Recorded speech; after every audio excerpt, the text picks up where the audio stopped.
This is the final recording of Detective Aaron Hale, a respected officer, a quiet man, someone who never backed down from a call until the night something answered him back. The Mercer Estate had been abandoned since 1998, after the family who lived there simply vanished. Over the years, 7 more people went missing on the property. Hikers, teenagers, even a postal worker whose van was found with the engines still running. Hale was the one assigned to investigate the latest disappearance, a 32-year-old man named Daniel Brooks. Good job, no enemies. Vanished while driving home from work. At 9:47 p.m., Hale radioed dispatch. He said he found fresh tire tracks leading toward the Mercer property. He said he was going to check it out. He did not request backup. Dashcam footage recovered from Hale's cruiser begins at 10:02 p.m. The camera shakes as the vehicle approaches the rusted front gate of the estate. What's disturbing isn't the silence. It's that the gate swings open as soon as his headlights hit it. No wind, no movement. Just a slow, deliberate invitation. "Hey," mutters, "that's not right." Before stepping out of the car, his flashlight picks up fresh footprints, large ones, leading across the overgrown yard. But there's something odd. Every few feet, the prints change shape. Like whoever made them wasn't walking the same way each step. Inside the Mercer farmhouse, Hale immediately comments on the smell. The footage records his breathing becoming heavier, faster. He tells dispatch the air is wrong, like the house is alive. He walks through the foyer.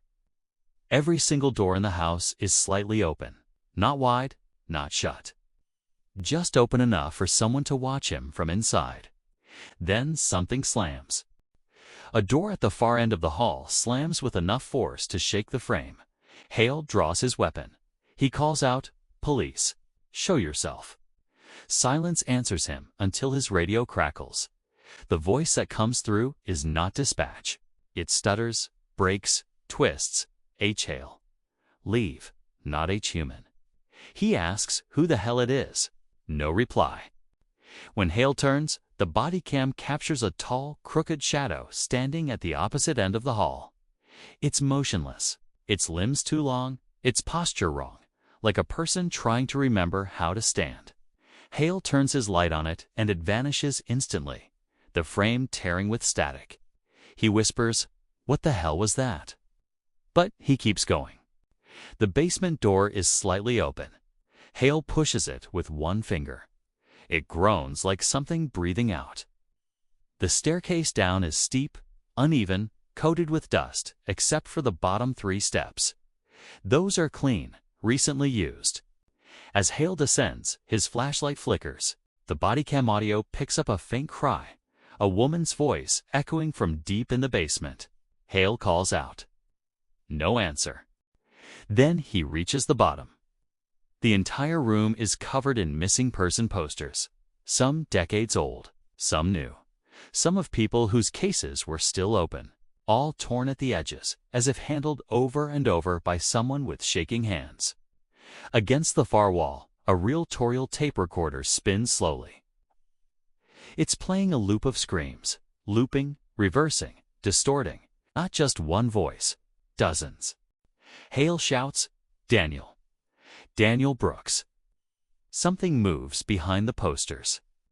The paper ripples as though someone inside the wall is pushing their hands against it. Hale aims his gun. His flashlight shakes violently. A figure crawls out from behind the posters, but not like a person. It moves low and twisted, joints bending wrong, limbs contorting like a spider trying to stand upright. Its eyes reflect the flashlight, wide and glassy, like it hasn't seen light in years. Hale shouts, "Stop, don't move." The figure rushes him. The basement lights explode. The body cam switches to night vision automatically. We hear Hale screaming, scrambling backward, firing his gun. But the creature doesn't make a sound. Not even when the bullets hit. It whispers instead. It whispers Hale's name. The floorboards beneath him begin to heave upward, something huge pushing from underneath. as though the entire basement is alive and shifting. Hale drops the camera. The angle is sideways now, recording nothing but his feet as he's dragged across the floor. His boots leave deep gouges in the wood as he fights. Something pulls him into the darkness and he disappears beyond the camera's view. The recording ends with a loud crack, like bones being snapped. Investigators arrived 3 days later. They found Hale's badge, bent almost in half, his gun, his flashlight, but the basement was spotless. Not a single bullet hole. Not a single scratch. No posters, no tape recorder, no creature. But the final second of the recovered footage, just before the tape stops. A tall, crooked shadow leans into the lens and smiles. 3 days after Detective Hale disappeared, the case should have gone cold. But instead, it escalated. The Mercer Estate was locked down. State police, forensic teams, even federal agents were called in. Not because they believed Hale was alive, but because his body cam kept turning itself back on. Every night at 3:13 a.m., exactly the same time, Hale vanished. The device had no battery left, no external power. Technically, it shouldn't even have been able to boot. But investigators found it sitting on the evidence table, recording for 7 full seconds before shutting off. 7 seconds of a dark room and faint breathing. Officer Marlon Reeves was the one who reviewed the footage, a 12-year veteran.com. Rationale not the type to scare easily. But after watching the clip, he refused to stay in the station alone ever again. He told his supervisor that the breathing wasn't human. He said it sounded like someone inhaling from inside a narrow tunnel. And in the background, you could hear scratching. Slow, deliberate, like nails dragging across concrete. The next night, the body cam turned on again. This time, Reeves wasn't even in the building. 7 seconds, breathing, scratching, and a voice whispering the same word over and over. Below, the FBI claimed it was a glitch. The station claimed it was tampering. Reeves claimed it was a warning. But the strangest part came the following morning, when investigators returned to the Mercer Estate to do another sweep. The basement was different. The smooth concrete floor from the initial report. Gone. In its place, gouge marks. Deep ones, like something enormous had been dragging itself in circles around the room. The team lead, Agent Collins, noted that the marks weren't just new, they were fresh, as if whatever made them was still close. They found Hale's body cam at the bottom of the stairs.